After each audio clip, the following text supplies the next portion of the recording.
Hi, I'm Ali Porti, fashion and lifestyle journalist and editor of Zayla magazine. I've always been interested in biographies and in the stories of people's lives, basically listening to what stirs their souls.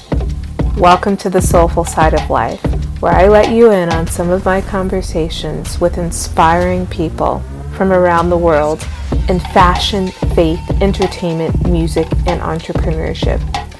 These are conversations that stir the soul about people's journeys, about the ups and downs of life, and how they have overcome certain situations. I hope that these episodes will inspire your life in some way, so enjoy over a cup of something hot or on your drive to work.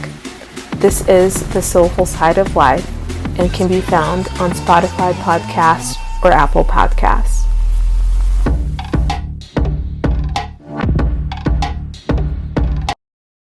Eugenia Kuzmina is a Russian-American born during the Soviet era and all its hardships, who was discovered as a model on the streets of Moscow, and from that moment, her life changed. Her life has ebbed and it flows from the world of fashion, where she has walked for luxury brands and worked with the most notable of fashion designers, from Alexander McQueen, Terry Mugler, Viktor&Rolf, Karl Lagerfeld, Alber Elbaz, and Vivienne Westwood, just to name a few, to now being an actress and a comedian. In this episode, we touch on her dad, a famous and respectable nuclear scientist who was the first responder to the Chernobyl disaster of 1986, to the challenges she faced and that models in the fashion industry face, how she landed in LA, why acting is her calling, and how comedy soothes her. She founded Models of Comedy, and she does shows between LA and New York with the likes of Tiffany Haddish and other models and actors. But I must say, I've known Eugenia for almost 2 years now, and I've seen her in quite a few situations, and I can attest that she's a genuine soul, not trying to use people to get ahead, something that's a norm in the fashion and entertainment worlds. She's consistent, kind, giving, sometimes too giving, and she doesn't look for anything in return. Also another rarity in this business. She's smart as a whip. She's a discerner of people, as well as able to see people suffering. Quite simply, Eugenia is good-hearted, and I'm blessed to know her. We all need a Eugenia Kuzmina in our lives. So thank you for joining the podcast. Yay, I'm so excited to be here, Ellie. Yeah, and you have such a fascinating story. And what I wanted to focus the conversation is on how does someone go from Soviet Russia to modeling, then to comedy and acting. So can you just talk a little bit about your story of growing up in Russia? You were born before the wall fell, right? Yeah, so I was born in the 80s, and the wall fell in like 91. So, I was like 7 years old, I think, or something like that. And yeah, I mean, we grew up in I think everybody's born for a reason in a place they're born in. And I was born in a very, very repressed society where there's only 4 channels and the history books are propaganda, and you're taught to be a worker. Basically we're not taught to dream. And I don't know, I realized that. Like, I was such a rebel. And from the early age, my teachers, they told my mom that I'm like uncontrollable because I would always question things. I would always say, but why? Like, why do I have to color inside the lines? And like, why do I have to wear the strict uniform? And why? Like, what does it doesn't make sense? And the teachers were to the point where they're like, okay, she should be homeschooled. She's like too questionable. But I think because my dad was a scientist, like, I just was born with this curious mind to know more about society and how it works. And I didn't want to fit in. I didn't want to be like everybody else and listen to, like, everybody in my class wanted to be a lawyer. But I was like, okay, I want to travel. I was dreaming of being like a airlines tour. I was dreaming about being a rocket scientist first, but they told me, no, you're a woman, so calm down. You basically can't do it because, as well, in Russia, a lot of times, and I think my mom's generation, there were more homemakers, and because they're food lines and you just don't have time to have two careers, it was quite rare. I think females mostly were housewives. A lot of times, of course, there are exceptions, but I think it was that type of society. So, I think, a difficult child from perspective of my mom, for sure. And, I always knew that I'm going to travel. I didn't know how, but I really, really strongly believe in manifestation. I so much believe into that. Like, I feel I really manifested everything that happened in my life, good and bad as well. I think it's important to take responsibility. Did you know anything about American culture when you were growing up in the Soviet Union, or nothing at all? So it was forbidden to the point where some people who would listen to Beatles, and some people, my dad, like, there was KGB after them, so they had to check what they're bringing back. And, there was a huge stigma about the West and the Beatles and all these kind of things. But it started leaking in, little by little. People were arrested. I think one of the poets that my dad knew, his name is Yevtushenko, a very famous poet.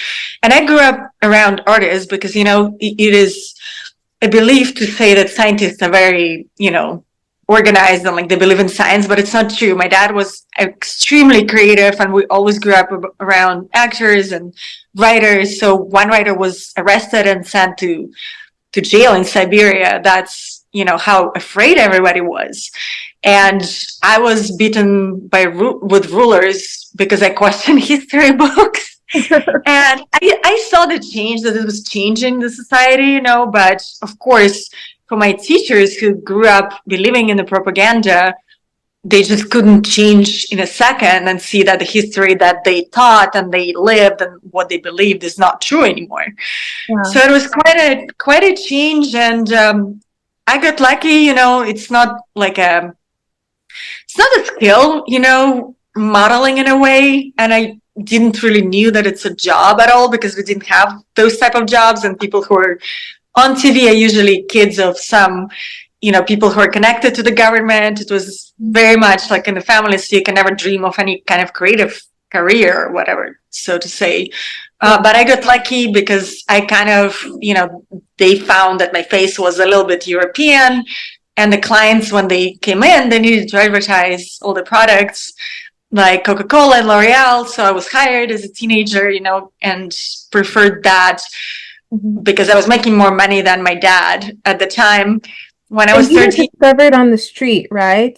Somebody.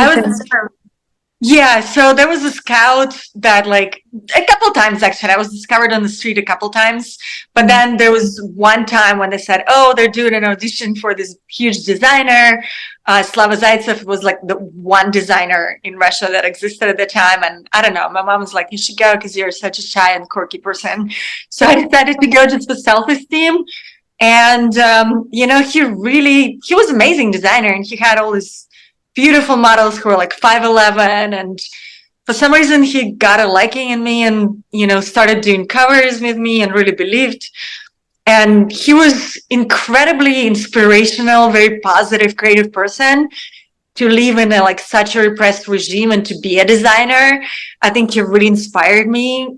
He passed away last year. I was trying to get his dress to come to Cannes, kind of wear in his retrospective, and respect, but it's a little bit of a mess in the haute couture house in Russia right now, so they couldn't ship it in time. But he was a huge inspiration to me, just, that you can do anything that's unimaginable as long as you have imagination and hope. He really taught me how to dream. And then when I got scouted to go to Paris, that was on the street by another scout, my parents, everybody was like, no, that doesn't exist. You're going to Paris, like it's impossible. And they're going to sell you to dance on tables. But I somehow convinced my parents to go. And I was lucky enough to have an amazing agent, Natalie Cross-Cottons, who runs women in Paris now. She's a CEO. She is a great producer, really big person in Paris, and almost like my mom. Like every time I come to Paris, I do a homage to her because, I developed anorexia and she saved me from that. And she saved me from all the trouble, where girls were collected to go to nightclubs and sold to promoters. I avoided that because of her, because she really taught me that it is a job and you have to pay taxes. And, I was motivated because I lost my dad at 15. So I was motivated, of course, to make money. But she also was a protective woman in the business that I experienced much later. Wasn't as light as I thought, as naive as I was. So I have to be really thankful to her and another agent, Luis Matos, who is the vice president of IMG.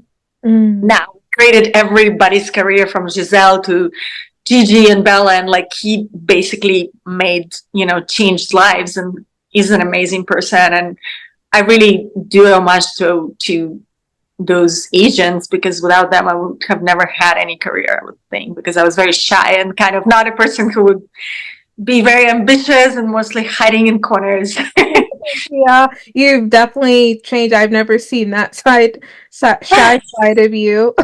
So when you were in Paris, you walked for quite a few well-known brands like Alexander McQueen.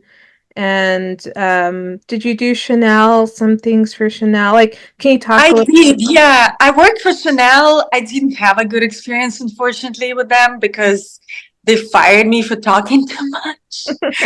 I was supposed to do the show, and I was also the fit model.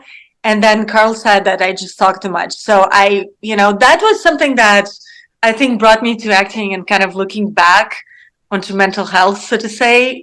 I lost my voice after that. I was so ashamed of speaking up that I kind of started, I became almost an actor. Whatever anybody wanted to project onto me, I would show up and be whatever they wanted me to be, sort of thing. So but I have to say I was super, super lucky because of my agents. I got to do really big campaigns like L'Oreal, billboards, and a lot of different, like Dior, for glasses, Chanel for beauty, the cream, and Hermes campaign I did with them as well. Was very lucky to work with Alexander McQueen, who's just incredibly down to earth and kind of a punk. He's definitely didn't fit in. So I think we got along on that. And of course, Yves Saint Laurent, who I would never forget. I owe him my beginnings for sure. And he was just such a creative. It's so rare now to see designers who are not just driven by marketing. I always appreciate when we went to Couture Week, just the embroidery or how much people do as an artistry rather than just like a quick turnaround of fast fashion. Yeah, for sure. And like, how would you describe being a model to people who have no idea what that's like? Like, people probably think it's this glamorous world, and some parts of it is, but what is a day-to-day like when you were living in Paris? Well, a lot of times at my time, now I think it changed the business a lot because of the influencers and kids of celebrities who do it not specifically as a career, like, salary, more as a way to be famous. I think at our time, they were scouting all these girls from Brazil and from third world countries like Russia. And the scouts, they would bring these girls who would do anything, which was also my case. I would do anything to get out. And, it was, we sign the contract, they give you an advance, you come from absolute poverty, you are not sure you can pay back, but they give you a trial maybe of like 3 to 6 months, depending on the model. And they give you an advance. They put you in a tiny little apartment with like 6 bunk beds that you share with other teenagers teenagers, they don't know who they are. So a lot of times they either steal each other clothes or behave, especially girls, it can be like a very interesting environment. And you don't really know a notion of yourself, and everything depends on your looks and getting the job. So there's a lot of drama and catfights that I remember were happening. But I kind of tried to stay away. You know, I was a person who was like on the side doing more art projects and like drawing. I actually sold my paintings at some point. Wow. I remember I was like, wanted to be an artist on the side, and I was always trying to learn from designers how they do it, and sometimes ask them questions or just observe, you know, about their work. And typical day for model, it starts really early. You have around like 10, 20 castings a day, which means like auditions where you have to go on the public transport because you have a really tiny allowance. You literally can afford basic things like food. And if you're sending money home, you know, it means that you have to save from that. And sometimes I would eat only eggs and grapes, which brought me to become anorexic, you know, but I was saving money, and that's how it started. And then and my agent, thank God, saved me from that. But usually you wear really high heels, you have to dress the part. So, you know, it all depends on how presentable you are. And you go on public transport in like high heels, you run around town, you know, get thirsty. It is tough, man. It's so tough. Nobody understands. And then you just join a line of, you know, 100 more girls who look exactly your type or maybe not your type. And maybe sometimes if you're late because of the transport, they close the casting. So you like sometimes, you know, there wasn't like nobody would pay for your gas to say thank you for coming.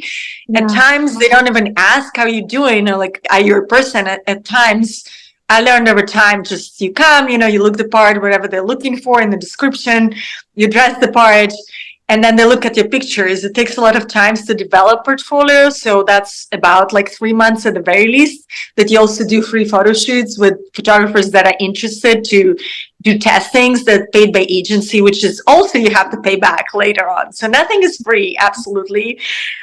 You basically accumulate this debt, and after 3 months I could always see like all these girls are leaving because they just couldn't deal with the pressure. There's a lot of pressure to, you know, fit into the clothes, especially on couture week. It can affect your mental health in just tremendous way, because if you attach your worth to how you look or how many jobs you get, it can get really tricky mentally to think that something is not okay with you and you are not okay, and not rather than thinking that like, oh, it's just the casting. And then, you know, you get a job and maybe you get lucky sometimes. And then the next day you're back to the basics because you're as important as your last job. It is, you know, very rare that girls would be okay with deal with pressure for more than like a year.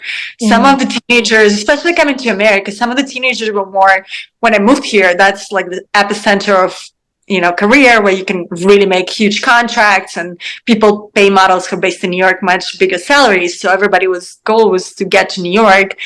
And I always could see, you know, girls who didn't come from the tough background, who had a plan B, they probably would last for a couple of months and just say like, you know, forget it, because it's just too tough, you know?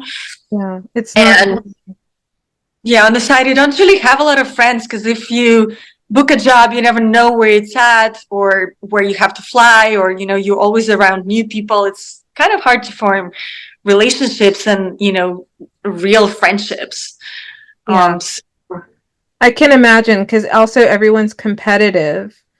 You mentioned the anorexia, and a lot of girls get that, and I know that you struggled with that. You just mentioned, and I heard this thing, I don't know, a couple of years ago, where girls will soak cotton balls in milk and eat that as a way to feel full. Where's the pressure coming? I mean, is the pressure to be thin, or is it like in your case where you didn't have money for food, or is it a combination of both? And how have you overcome? Yeah, I think, you know, nowadays, and still, I feel people struggle with that like perfection image that is now, for example, projected by filters and Instagram. And there's only, you could see, you know, like I by the way, I was doing an FNL, like Fashion Network, yesterday, hosting it.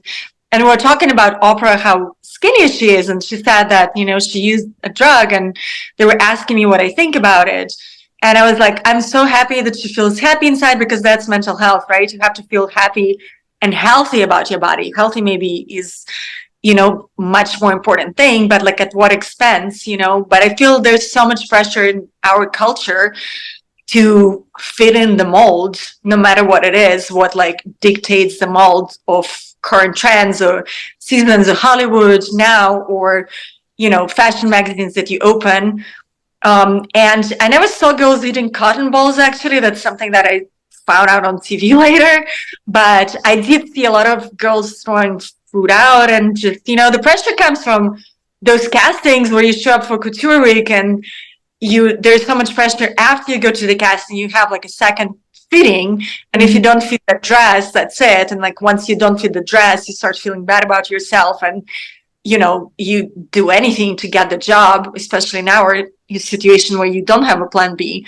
And that happened to me recently. I realized like there's some stylists who would bring clothes to the fittings that are like a size smaller than you are, knowing your sizes, because usually on your like composite card it says your measurements. But there's certain stylists who would do that. And then like I found it shocking, thank God my friend now, she runs Model Alliance. So it's an organization that kind of supports models' rights, and it's all just coming out now. Like there's a friend who is doing a documentary about Terry Richardson, and also they did an amazing documentary about designers and the pressure of making it as a designer as well. So that is something fascinating about the fashion world that I didn't know from my perspective, and how, like, for example, like Alexander McQueen, how hard it is for them. I think it's just a high pressure job, right? Where you have like 4 weeks running, people touching you nonstop, and it's hard not to succumb to like outside world. It's really hard to have self-esteem, and it takes a lot of grounding, I would say. Like for me, it took, because the agent said I won't be able to work if I don't deal with my health, which was coming from a mom perspective.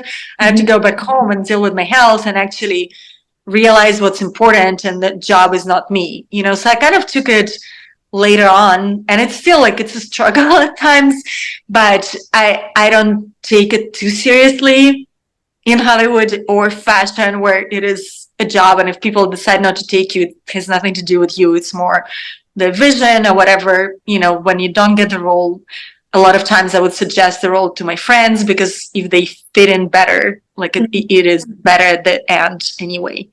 Yeah, for sure. Okay, so how did you go from Paris and modeling? I know you did some modeling in New York, but how did you go from modeling to LA, or to acting?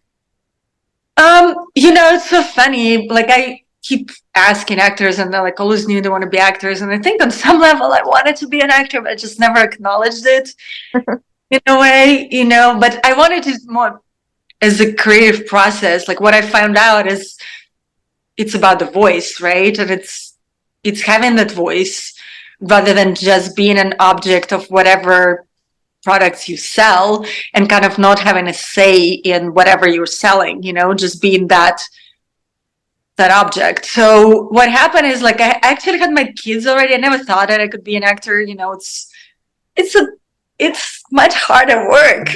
And, for somebody, especially with an accent, Hollywood, when I got here, was completely very much studio run, and like if you have a Russian accent, nobody would even take you. But I also started very late after having my kids, and people don't start out in acting. I got lucky, so I auditioned as a model. Rodrigo Prieto, he was the director, he was the cinematographer of Babel. They won an Oscar, and he had a teenage daughter who struggled with eating disorder, and he wanted to do a movie with Elle Fanning and a couple models about like body dysmorphia. So I remember auditioning for that from my modeling agency. They obviously needed a couple models, and I remember I just had my kid. I was like, it was a huge shock, and I was still very hormonal and I think very emotional. So they're like, okay, show us the darkest side of modeling, and you have to like cry and just I think I vomited all my like emotions at that time, and they're like, yeah, we're gonna cast you. I'm like, oh my god, they cast you for like the darkest things that you don't like dare to share with anybody. I don't know. I feel to be an actor, it's a weird thing because I think everybody comes for a different perspective. I still try to figure out. I think a lot of people who are actors have a lot of trauma, and it kind of helps them to heal it. Like, honestly, I think there's a lot of healing in storytelling, and it is a tough job. It's much tougher than modeling because you have to memorize a lot of lines and you have to put your heart on the table. But at the same time, I found that working on certain archetypes is like really helping me, so to say, to grow and learn as a person. And I've been just lucky to work, with a couple amazing artists. Yeah, I mean, I was thinking about it the other day, and it can seem like acting could be the easiest thing in the world, but I think it's not. I think it's very hard because you have to manage to do a character and you're pouring so much of yourself into that role and the emotions, and you probably feel like on some days a lot has been taken out of you. Oh Uh, yeah. you're tired and drained, and yeah, I don't think it's easy work. Yeah, so you have to be a certain masochist to be an actor. We're discussing. I don't know. There's a part, especially in European cinema, I think directors like to talk to actors at some point when you get a better result. I don't know if it's true or not, but it is a dramatic process for sure. Yeah, and for like anybody who's wanting to go into acting, what is the first thing you tell them? Um, I would always say ask yourself why you want to do it. Mm. A lot of times as well, and you get into it just because you want to feel a whole of being loved, which Mm. is missing. I think a lot of actors think that if they get that love from the outside, that they're gonna be that it's true love, right? And that's why I think a lot of people get into drugs because once they get that love from outside, it doesn't fill the hole. Mhm. So I would definitely say why you do it, and if it's not for recognition or your ego, Mhm. then I would suggest to do it because literally the ego will drive you so far. Of course, there is narcissism at some point, in some acting, but I think every actor is a little bit narcissistic. You always say that. Yeah, it's true, Yeah. Yeah, you have to, look at your face or whatever. You're an instrument, in a way. Mhm. But I would say just come from service. A lot of times people want a credit, so they want a social climb and they want to be famous, and it like never will do anything for you at the end. Yeah. And it's not going to fill a hole. So I think if you are interested in storytelling, interested to be part of the team, I feel like it's very different in modeling because in modeling you're the center of attention, but in acting you're just part of a huge machine. And if you don't know how to be of service, you definitely won't get far. You'll develop a reputation that you're just an asshole. I see. Right, yeah. And that's probably with any career in life. Like, you really need to know why you want to be a doctor or lawyer or actor or whatever. Um, Well, yeah, that's true. yeah. Or you're just gonna, it's not gonna be natural. You're not gonna be natural in it. But okay, so what's it like living in LA? Um, City of angels, only demons are here. yeah. That joke, if they want fuck you, they'll fuck you. Sorry, I don't know if I can curse. You can blurb it. Okay. Yeah, well, it's been kind of a revelation. I feel like LA is such a layered place, which is like unveiling for me more and more in different aspects. I think it's a very polarized place. It has the most light and the most darkness at the same time, and not everybody can handle it. I think it's a city of controversies. Like the palm trees are not real, right? But then there's amazing nature and it's always sunny, but is it always like not dark? Like there's a lot of darkness in this city as well. Um, it's definitely a magical place in all kind of senses.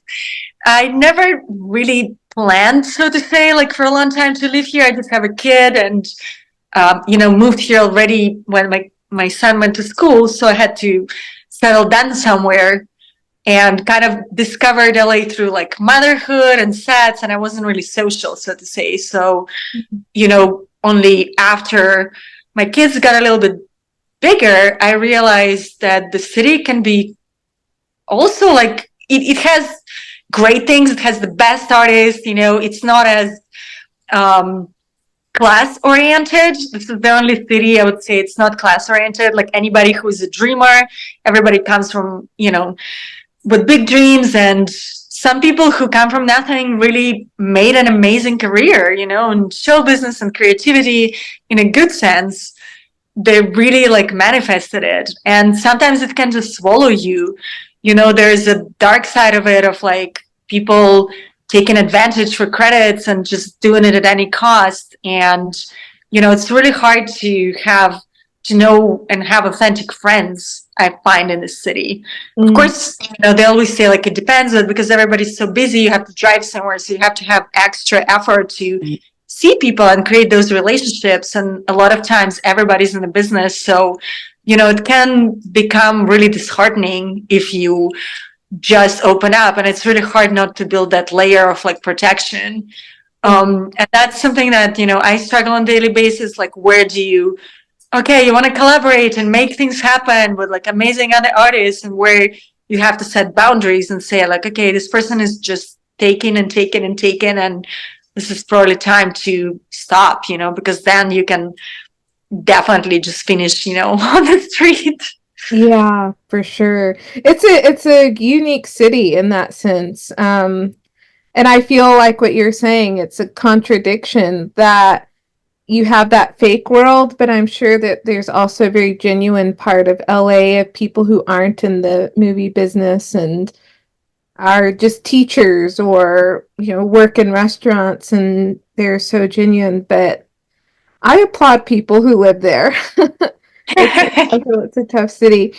So you do comedy. Is that another way of, it's like a healing thing, a hobby, but yeah, it's a blessing to your life that it adds to your life that maybe acting or modeling doesn't?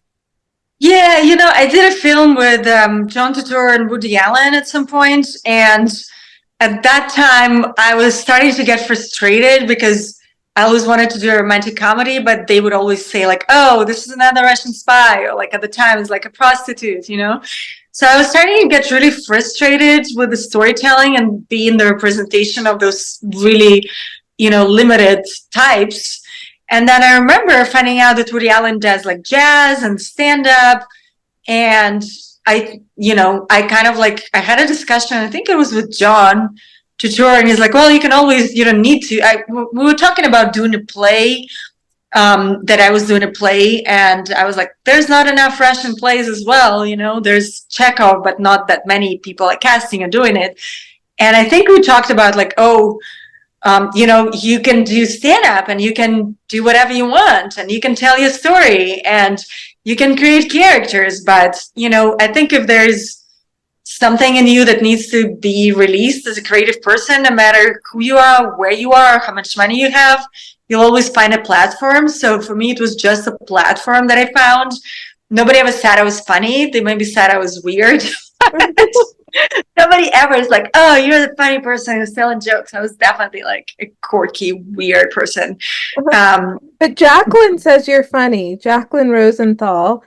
Like, yeah, well, this is the thing. Is like when you do weird things and you're clumsy, I think it's funny. It's not like you're trying to be funny. It's just like you just have that thing. So I have that like funny energy for sure.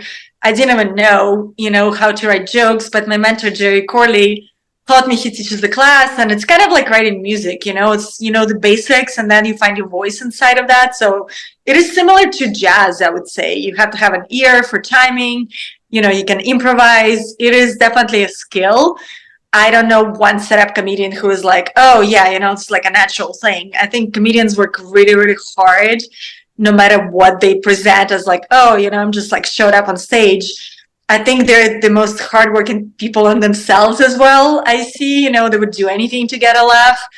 I don't think I'm in that category. Like I'm fine doing sets just to improvise and try different characters and see what sticks. And it brings me a lot of joy because I can produce and give voice with like models of comedy to other people who maybe don't have a voice and do it for a good cause. Like this has been amazing time doing those shows for like anti-human trafficking. We did one show for from the Hut Tribe who collects plastic from beaches, and they're real organizations, and it's just such a joy. You can feel the energy changes in the room, and just to be able to have the supportive community of other women or minorities, so to say, who say like, oh, thank you so much for giving me this platform and giving me a chance to tell my story. It really warms my heart, like it's a much bigger cause than just my ego, and like I love doing those shows.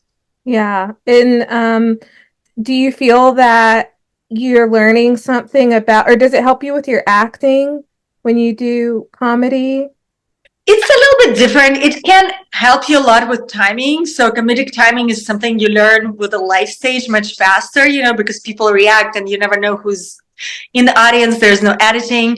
So that helps a lot, but it's definitely a different skill. Like a lot of stand-up comedians, I think they're kind of in control of the narration, So in acting, you can't be in control. You have to be vulnerable. It's a little bit different skills. Like I know Tiffany Haddish just studied with my acting coach, Margie Haber. And, for actor, you really have to to give up control and be present in the moment. And I think for stand-up, because you write it, you still rehearse it, and you can't just like, oh, I'm in the moment, I don't know what I'm doing, even though it's a little bit different skills. But I think no matter what you do, it like helps you in your creative pursuit, whatever you do creatively.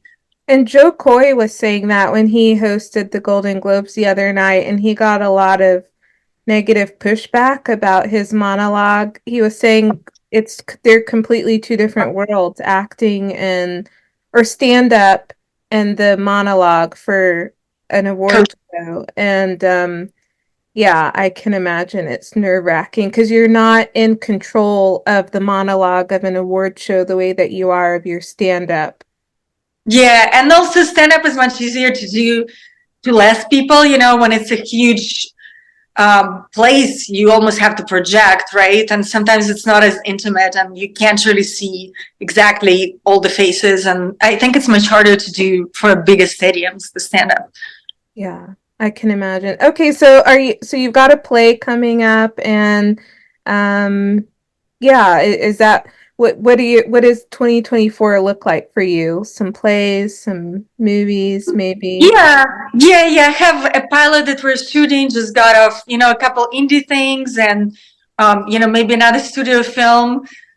I can't yet confirm it, like I told you. So I don't want to just like bullshit and then, it's not coming together. But Yeah. I think that's the thing is like I'm usually coming up, you either start the year with like anxiety or you start it with like, okay, it's going to be great. I think it's all about the mindset because a lot of times life of an artist is like you don't know and you live in complete unknown. But I'm lucky I have this play for Valentine. I have Models of Comedy in New York. I have another film with Matt Rife that's coming out in the AMC on February 2nd. So they're flying me to New York and Cincinnati. It's called The Private Eye with a couple of great comedians. Eric Roberts as well is in it. And yeah, I have like a pilot after, and we'll see. I got an agent in Cannes last year, so they asking me to come to Paris, and that's something that I'm thinking about maybe doing as well. Very nice. So you've got a busy 2024, hopefully. If Yeah, a Russian director approached you to do a Russian film, would you? of course. Yeah, I mean, I think it doesn't matter. It all depends on the script and the story and like what it's about and the archetype. I'll do any film. I'm not political at all in that sense. I'm definitely it's terrible what's happening in the world, but I would do, and I would do anything creative, like with other creative people who have something humanitarian, like as a message to say. Yeah. Last question. What would you tell your 13-year-old self? Okay. I would say life is so short and doesn't really matter. You don't have to be shy because nobody really cares about themselves. So don't get so self-involved, Yeah. Just enjoy the moment. And I think I would say also like build the connections, the real friendships and relationships, because having a community is very important. No matter where people come and what they do for a living or, different class, like if you like a person for who they are, it's important to invest into relationships. Yeah, that's hard to do though. It's hard to find genuine people, I think, especially in the entertainment world. Yeah, it's definitely can be Yeah. a challenge. Yeah. Well, thank you so much for joining the podcast. I learn a lot from you always, and you always have a positive outlook on life. Like I feel I internalize or I take in things quite personally and hold on to them, and I feel you're quite the opposite. Like you let go and you forgive and you stay positive. Yeah, thank you. I mean, I don't know, people like in the food lines and there's so many more things that are happening. I'm just like, okay, what am I grateful for today? Yeah. There's a roof, like you don't need much actually in life. And like creative life can be different. And I think we all have that creativity inside of us that is amazing gift. Yeah, for sure. Well, thank you. Thanks. Congrats on the podcast too. Thank you. Thank you. I hope that you enjoyed this podcast episode and that you have found a soulful connection to the conversation. God bless you, and until the next episode, go bless somebody else.